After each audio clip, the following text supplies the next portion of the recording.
Our session now is to look at what does it mean to be called to care. And I have highly driven ladies who are health leaders in their own capacity, who have lived on their Christian faith in their work for decades, and they are here to share with us what motivated them to be where they are today, and also what motivated them to serve, and also to address the personal challenges which they've had in their professions, and also in issues where they've taken the journey of faith health in their lives and to be where they are today. So I'll call upon Carrie to come on stage and take a position. I take a chair.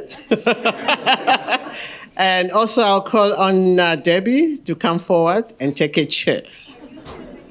Anywhere you want to sit. You have to stick on here.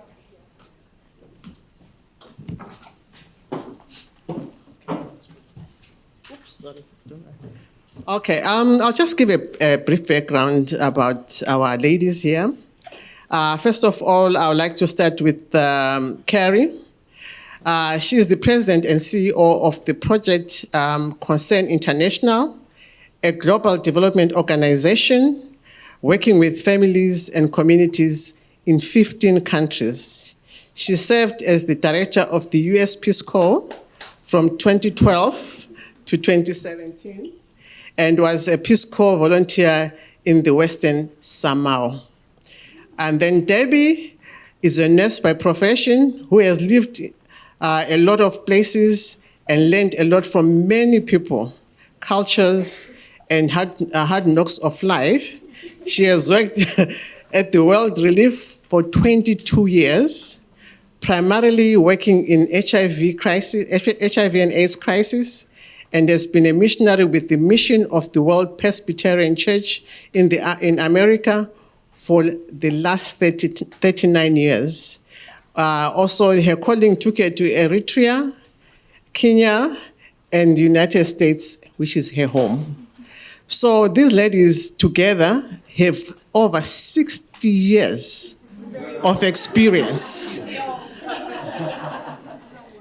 Almost my age, it's my age plus. So they've been in it before I was born, maybe when I was crawling, but we're here to hear their experiences. So in this session, we'll be asking questions, and they are going to answer, and we have been restricted to 1 hour. And I'll make sure that I leave maybe 10 minutes for questions, because we have to catch up with our timetable. So I'll take a seat and start my questions. The first question is to both of you. Is what biblical figure do you identify with the most and why? And how does that relate to your personal faith journey? So I'll start with Debbie. I love this question. You might... Is it on? Okay. I don't know. Down below, maybe? Can you hear me now? Yeah. All right. So you might think it would be Deborah, right? The name, the wonderful judge for whom I was named in the Bible. But actually, I'm going to tell you it's Elijah. And for some very particular reasons. First of all, he was a healer, right? And he was involved not only in praying, which was the most important, and consulting the Lord, but he also was physically involved. He laid on top of that boy that God directed him to participate with the Lord in healing. He was also extremely responsive to God's calling in his life, even in very difficult things. And there's much I could say about Elijah, but one of the things that continues to inspire me is that he knew the highs and the lows of life. Maybe he was even bipolar. Which would certainly contribute to destroying some of the stigma we have about mental illness. He knew what it was to be exuberant, and he knew what it was to be extremely depressed. And the exciting thing is that God met him in all of those situations, and he gave God the glory. Beautiful answer. I'm so glad you didn't choose the person I was going to choose. I actually really love this question too, but it wasn't really easy for me. And in fact, I had to go through the Bible and think about, well, who is it? And I wanted to be honest with you, I was looking mostly at female characters because so much of my work has been around empowering women. And I started with the Old Testament. I have to say it was really hard to find someone with whom I could identify with, because a lot of the women in the Old Testament are victims, they are prostitutes, they are queens, or they are murderers, seriously. And so I really, I was going through this whole thing about, I've got to find someone. I really wanted to find a woman. Then I got to the New Testament, it was so much easier. And honestly, right away it came to me who I feel I really identify with, and that is actually Martha. Because I am very task-oriented. I live in my head a lot. I could easily see myself as Martha, being so busy to make all the arrangements while forgetting to do the most important thing, which is to sit at the Lord's feet. And I have to say, my covenant to you is that I will be honest with you, and I feel like that is really a challenge that I have. I lead a very busy life, and honestly, there are many times when I feel like I should have come to the Lord faster than I did. And so my confession to all of you is that Martha is really who I identify with. I'm trying to overcome that. One of my favorite quotes is by Martin Luther, who says, "I have so much to do today, I shall spend at least 3 hours in prayer." And I try to make that my mantra. Another favorite quote is by Abraham Lincoln that is, "Beware of the barrenness of a busy life." So intentionally making time for the Lord and just being with the Lord as I wrestle with all the activities of my life has really been a calling to me and something I struggle with, and yet I'm trying really hard to overcome. Thank you so much. And my second question is, how has faith been important in your professional life? And how should it make your work different? So I'll start with you, Carrie. Thank you. I grew up in a Christian family, so I was blessed to have known the Lord from a very early age, although I had a conversion experience when I was 18 and really came to know the Lord and began to surround myself with Christian friends who could really help me develop my faith. I was called to service. I grew up in a family that valued service, and it was service that drove me to be a Peace Corps volunteer. I thought about being a missionary, but I also come from a Peace Corps family, and I know many of you here. If you do, you know that I come from a 4-generation Peace Corps family. So that was pretty much ordained. I feel like it was written before I was even born. But anyway, but I was sent to Samoa, which is a Christian country, which I feel like was, of course, the Lord's hand, because I was still rather new in my faith journey, and I was able to be surrounded by fabulous Christians. And I was also, my husband and I served with my husband Steve. We were able to lead Bible studies within Peace Corps, which is actually not allowed. But because it was a Christian country, we could say that we were introducing Peace Corps volunteers to the culture and faith that was so much a part of the Samoan people. And so that was such a blessing. I really, honestly, that was what enabled my faith to thrive. And in fact, my choice of careers, public health as a choice of career was very much built upon experiences that I had in Samoa, and I know that the Lord really led me down that path and to where I am today. So Peace Corps has been a thread throughout, and nurturing young people has been a thread throughout, and it has been really my greatest joy. I've never worked in a faith-based organization. All of the work that I've done is within secular organizations, and it has been both a blessing and a challenge, and I know there's a question about that later on, so I won't go too far into that. But just to say that that my faith journey has very much informed every decision I've made.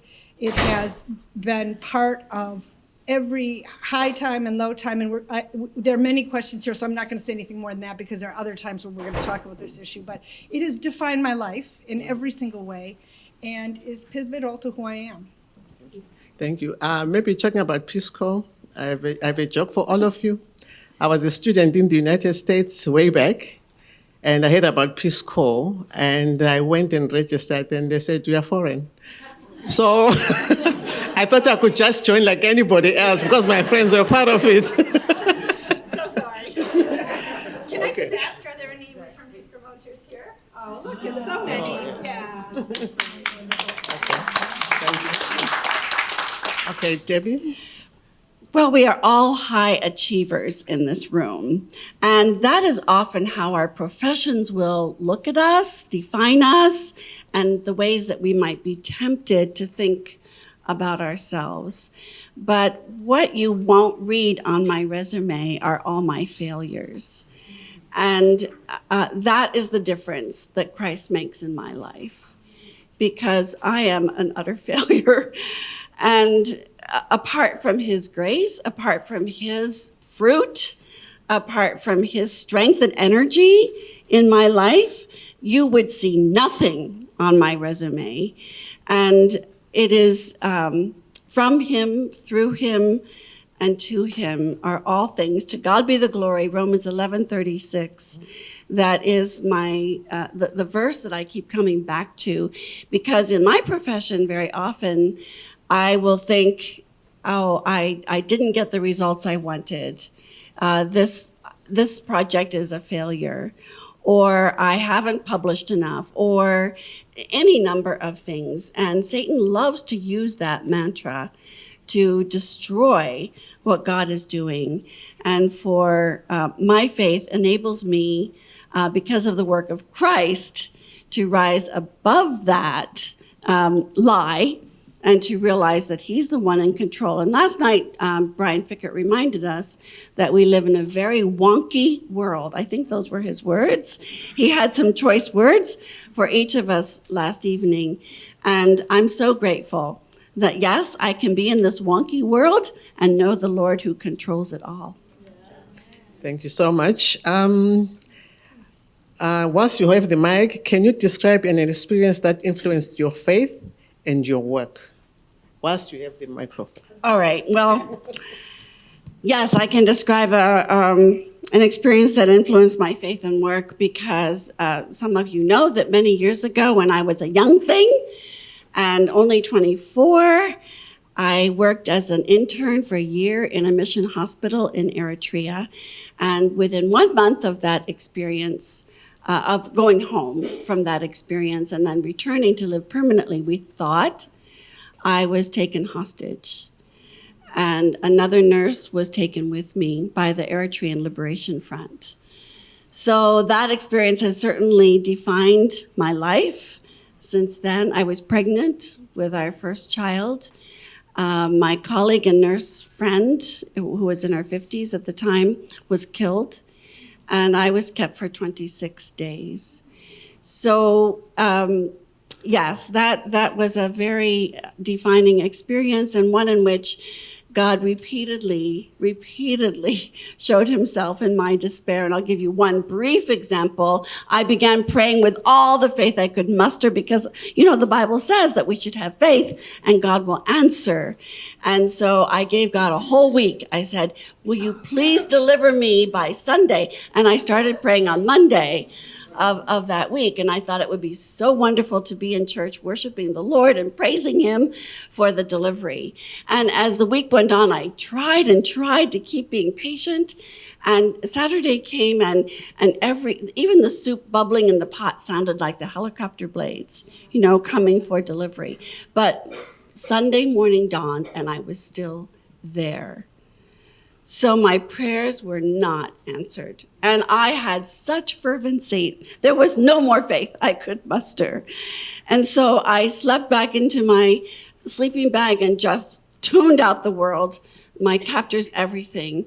And noticing my despair, my captors brought to me something they'd never given me, a radio. But as I toyed around with the dials, frustrated, I could hear nothing in English. On this Sunday morning, in the crackle of a shortwave radio, some of you know what that used to be like,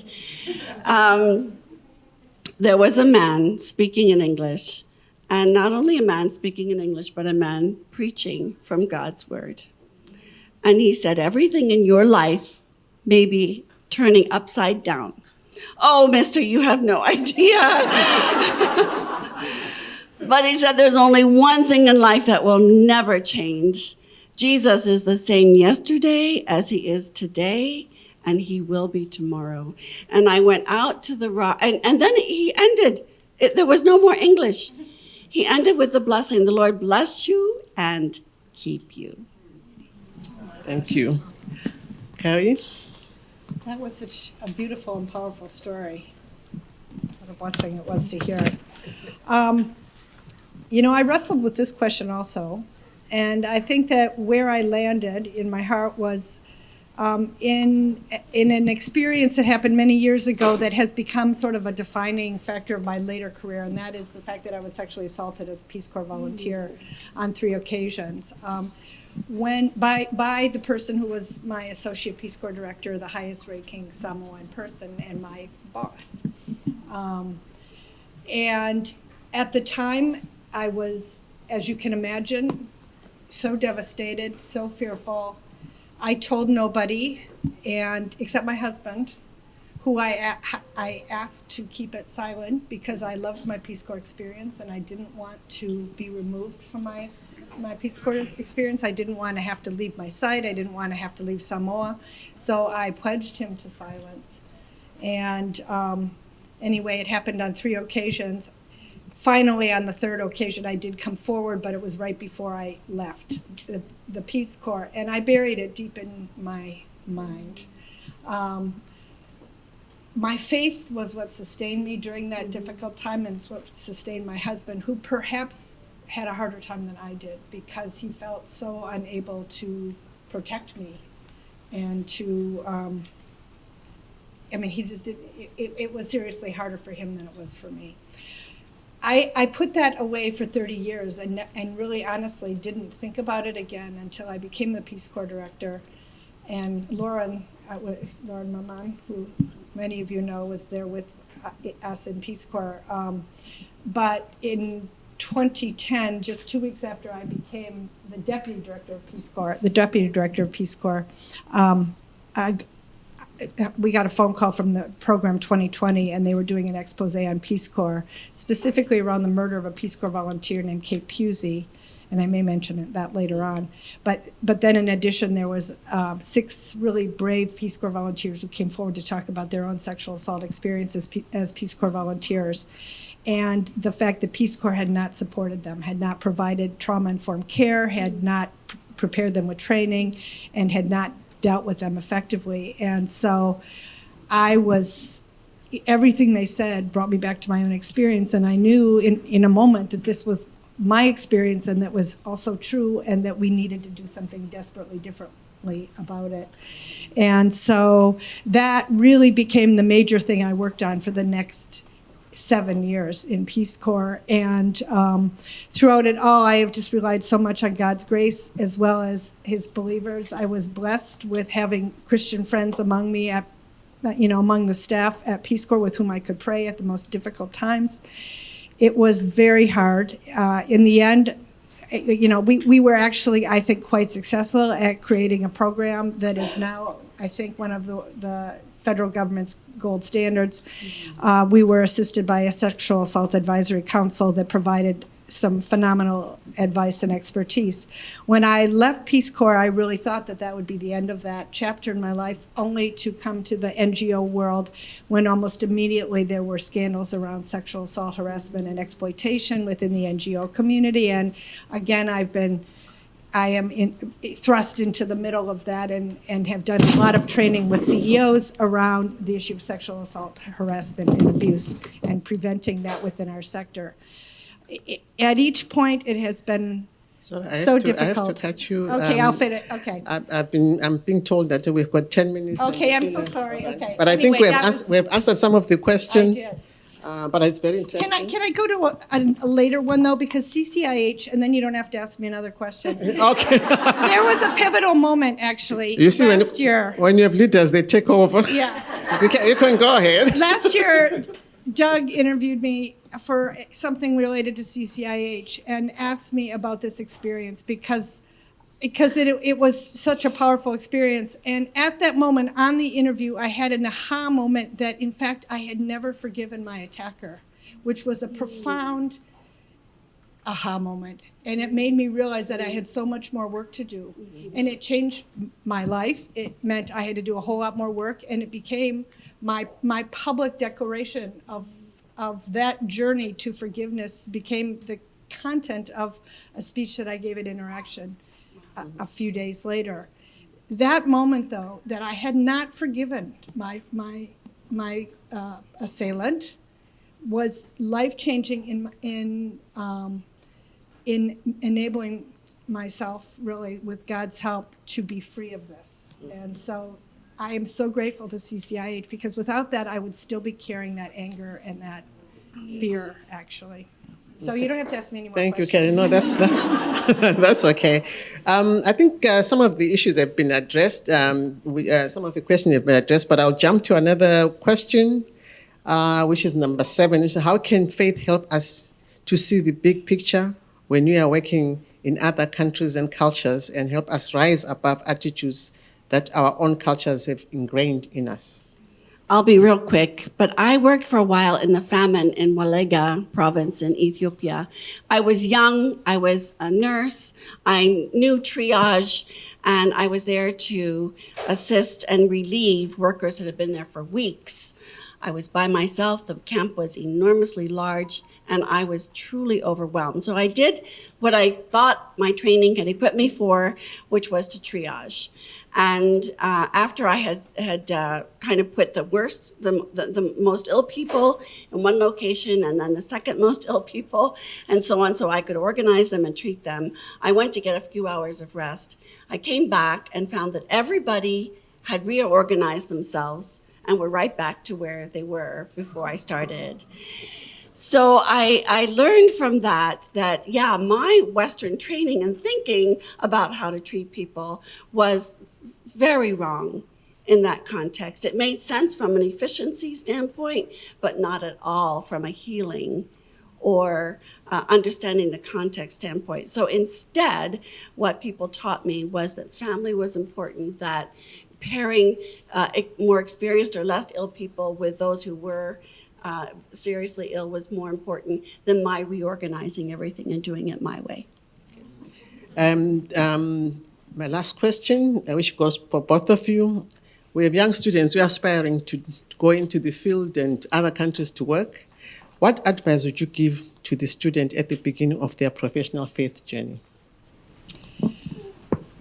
One of the things that has really helped me at times when I've been facing struggles, especially ethical struggles related to my faith, and there are lots, especially with Peace Corps, related to a whole slew of issues.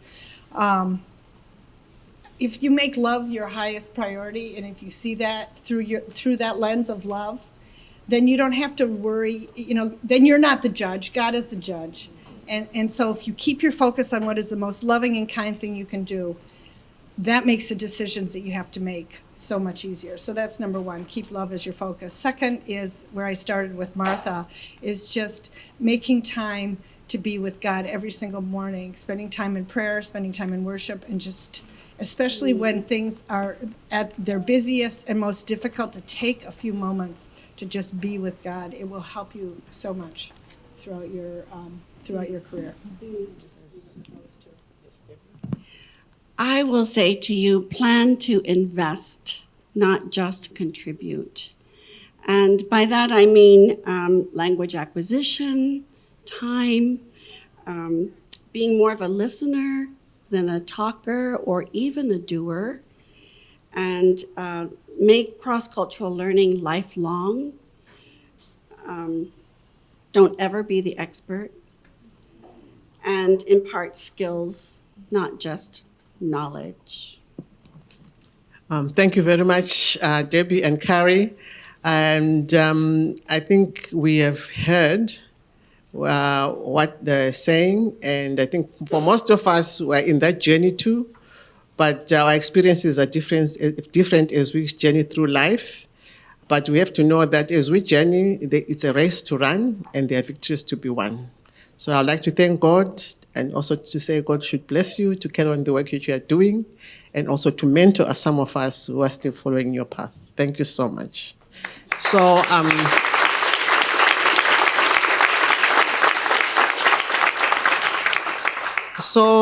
We've got how many minutes for questions? Sorry? 15. We've got 15 minutes for questions. And I encourage all of you to ask questions which I could not ask because I have to manage the time. So it's open for questions. Students, I know. There's a hand here. Thank you. I'm Jean Sack. I currently work for Japaigo. I was going to ask you, in your training in Peace Corps, do you also work with the men in becoming better mentors and less abusers? Yeah. Sorry. Absolutely. We train virtually every volunteer, virtually every staff member. First responders get special training. You're talking specifically around the issue of sexual assault? Yeah, absolutely. Men are partners. So important. In creating a culture where men and women can thrive together and creating an environment that is safe for all people. Men are also sexually assaulted, so we need to make sure that they understand what to do if there's an assault. Also, bystander intervention is a very important part of our training, which is training people to support each other. It's sort of, if you see something, say something. You both agree to intervene if you see someone who's getting in trouble, making a decision that might not keep them safe. In addition, you agree to be intervened upon if someone sees you embarking on a behavior that might not keep you safe. And so the men are a very, very important part of that. Would you re-spin that episode with your husband feeling so helpless? I've certainly spoken about that because frankly, in order to effectively deal with the issue of sexual assault in the Peace Corps, I had to come forward with my own story, which was very painful. I not only had to, my husband had to feel comfortable with me coming forward. I had to tell my children, I had to tell my parents, I had to tell my friends, I had to tell my fellow Peace Corps volunteers, and then I had to tell the entire world, basically. And so, first of all, I've had to really be very public about what happened to me. And we are also, part of the training for Peace Corps volunteers is coming forward and telling people so that you don't, because silence is the enemy. One of my real sadnesses as Peace Corps director was that I didn't come forward when my assailant attacked me the first time, because I later learned that he assailed many people over his long career at Peace Corps. And if I had spoken up loudly and vociferously, and had there been people who were willing to step forward and take a stand, which frankly there wasn't anyone who was, even after I reported, he continued working there for 15 years. So there was clearly a lot that needed to be done. But coming forward and speaking up is so important, not only for stopping perpetrators from continuing to attack, but also in terms of creating an environment where people can feel safe and can talk about it and get the support that they need. Mm-hmm.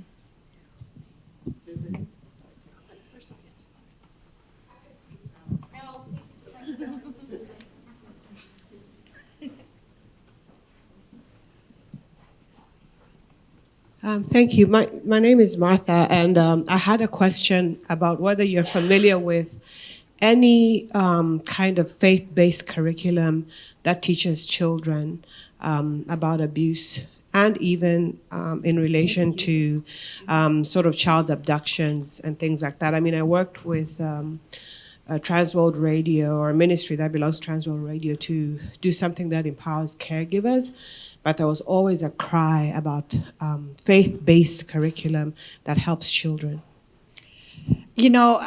I actually don't.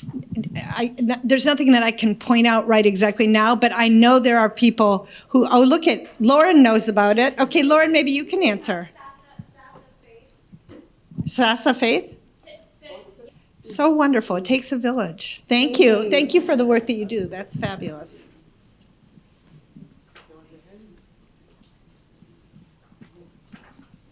So kind of along these same lines, what would you say to family members? So I first went into a situation where it was very dangerous as a teenager, and it was a hard thing for my parents.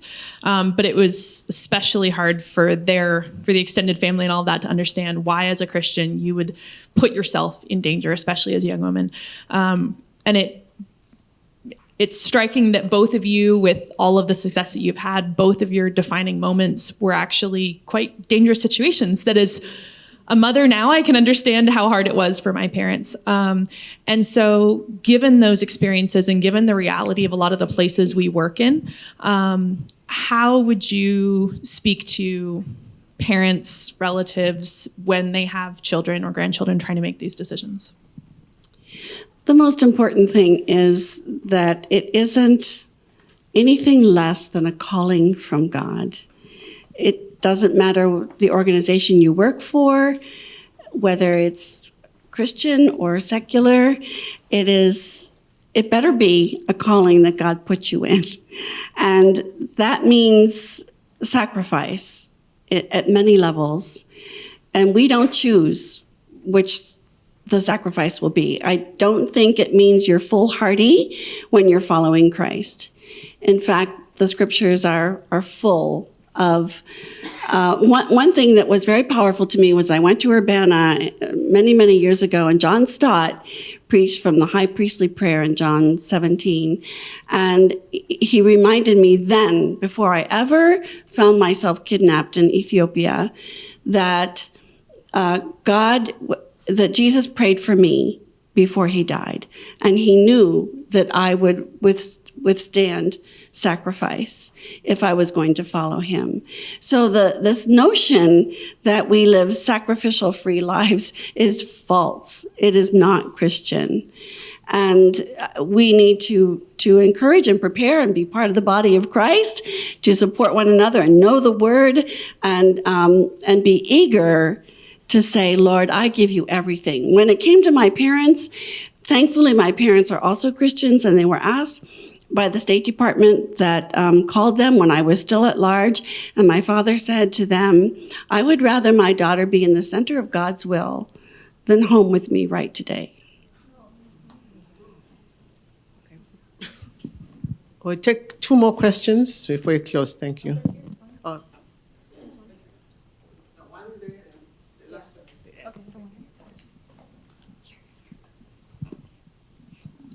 Hi, this follows up on this topic. There's growing body of evidence that people who work in these sorts of situations often suffer from PTSD, as well as refugees and those that flee violence. What would you recommend CCIH might do, maybe something on their website or seminars to help workers who are in dangerous situations, because we seem to expect people to just power through, and we don't really offer them very many resources. Yeah. We're real good at powering through, as Christians. And I think PTSD has many forms, and many of us get it from overwork even. But for sure, a couple things that helped me was that it was a catharsis to write about it. We wrote a book called Kidnapped shortly after that experience, and that was extremely helpful to get a lot out. I didn't have a lot of counseling. There are many more stories I could tell you, but talking about it and sharing that experience was definitely part of that. I will not watch violent movies. I still have PTSD in a number of different ways. I hate guns. There are lots of things, but I think it's okay. I think it's important that we share resources. I mean, I love just the reference to SAS Faith, just connecting with resources that will help us to be able to do our work better and to deal with whatever difficulties we're facing ourselves, I think is really important. So I don't know if that is something that CCIH could do, have a resource page, possibly. I also think that just creating a climate where people can come forward, both to speak their truth, but also to find others that have also experienced that is so important. There's really, as you mentioned, there's healing in truth telling and in sharing, and so creating space where we could talk about tough things like mental illness, like PTSD, like sexual assault, like a whole number of different issues, I think is really important. And as Christians, we need to be able to take them on. We need to take them on with all their rawness. Sometimes it's really hard to talk about some of the issues that we face in our world today, but we have to be open to God's love, God's unfathomable love for all human beings. The last question. Last question. Thank you very much for your presentation. Thank you. To hear you all talk about faith, and especially in terms of Carrie from a non-Christian organization, and it's some of the problems that we, in terms of faith, have if you're working in a non-Christian organization. It was like so easy when we were in child, you could just do. But if you are in another organization and then you get in USAID funds and have all of these things, what would be some things that you will help us so that we'll be able to continue even at work, which is where we need it a lot. Thank you.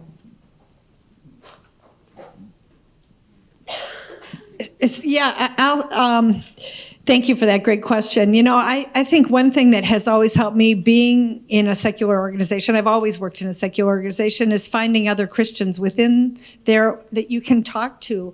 There were many, many moments during the time when I was Peace Corps director where I had to have the prayer and the support and the advice and the guidance of my fellow Christians at the agency. I mean, I had to make 16 phone calls to families to tell them that their loved one had been lost in Peace Corps, that they had passed away. I mean, 50,000 volunteers came through when I was there. 16 volunteers were lost. That was the most painful time. I could not have done that without the prayer and support of colleagues at Peace Corps with whom I could really, truly, and honestly share. So I guess that in my mind, that's the most important. But I also like what Karen said about serving God wherever you are. And even if you're in a secular organization, you can't speak about your faith, your actions speak. And so just trying to make sure that, one thing I'm really trying to do is live by love in everything that I do. And being open to listen to is really important, to listen to others' truth. And just try to live by example, which you do, by the way. You have a question? I get to ask the closing question. Hi, I'm Mona. So CCIH is a community, and in our community, there are other people who have experienced similar things that are here today. And just curious, as part of a community and talking to one another and sharing, would you be willing to talk with people? Eagerly. Absolutely. I have so much to learn from others, too. Yeah, absolutely.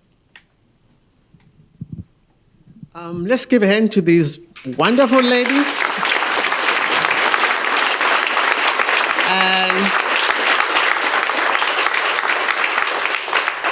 And the cue I took from this is that love, faith, and prayer, very powerful. Thank you.